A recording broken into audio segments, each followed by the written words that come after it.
Bonjour et bienvenue à notre débat. Maintenant, on parlera du type d'énergie très importante, l'énergie renouvelable et l'énergie non renouvelable au Moyen-Orient. L'énergie renouvelable, c'est cette énergie qui vient du soleil, de la terre, de l'air et la mer. Et l'énergie non renouvelable vient principalement du pétrole et des gaz naturels. Nous débattrons et après nous finirons avec une conclusion de quelle forme d'énergie est mieux. Et on commence.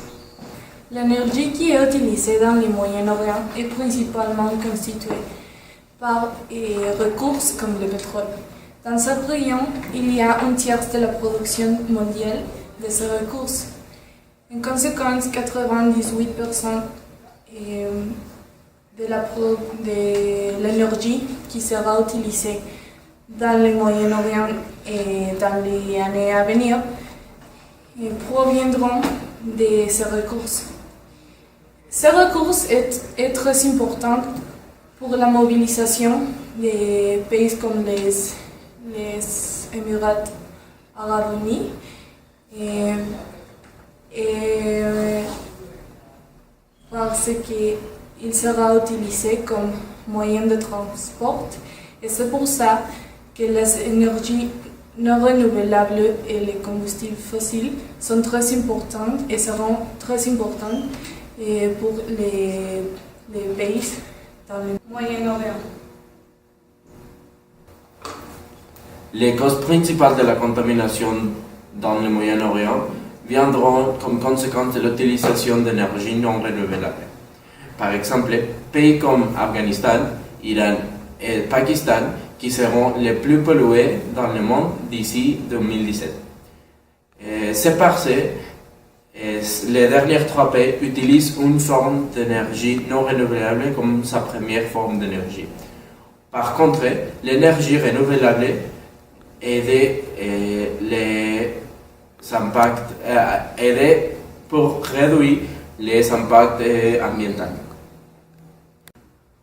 Cependant, l'installation de sources d'énergie renouvelables besoin beaucoup de matériel.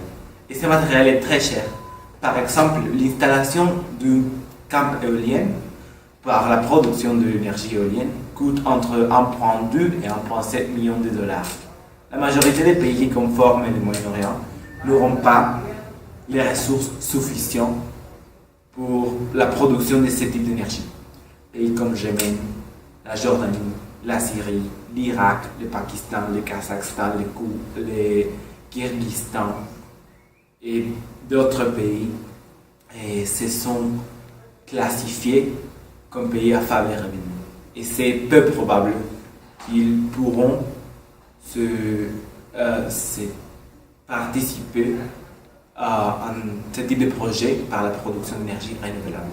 Aussi, les personnes qui travaillent avec des produits qui viennent du pétrole seront seront chômeuses. Bonjour.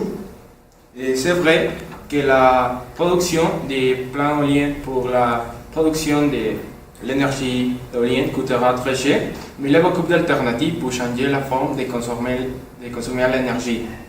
Par exemple, l'énergie solaire.